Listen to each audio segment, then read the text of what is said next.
بسم الله الرحمن الرحيم. هلا أقسم بيوم القيامة ولا أقسم بالنفس اللوامة. أيحسب الإنسان أن لن نجمع عظامه بلى قادرين على أن نسوي بنانه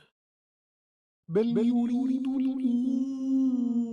الإنسان ليفجر أمامه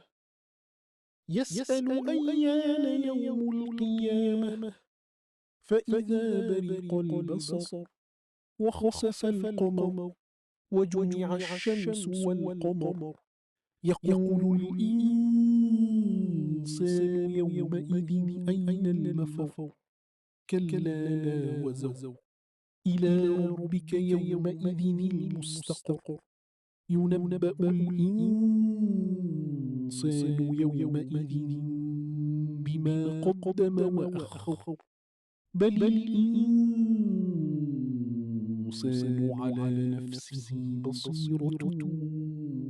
ولو ألقى معاذيره لا تحرك به لسانك لتعجل به إن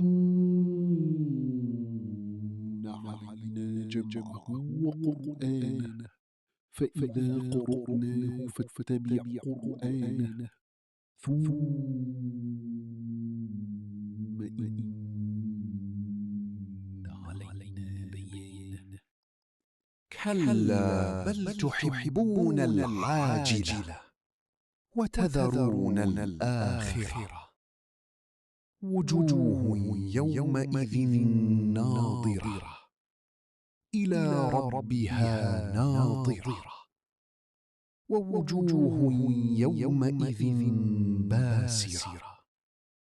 تظن أن يفعل بها فاقرة كلا إذا بلغت التراقي وقيل من راق وظن أنه الفراق والتفت الساق بالساق إلى ربك يومئذ المساق فلا صدق ولا صلى ولكن كذب وتولى ثم ذهب إلى أهله يتمطى أولى لك فأولى ثم أولى لك فأولى أيحسب الإنسان أن يترك سدى ألم يكن نطفة من مني يمنى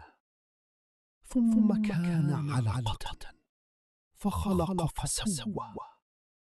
فجعل منه الزوجين الذكر والأنثى أليس ذلك بقادر على أن يحيي الموتى صدق الله العظيم.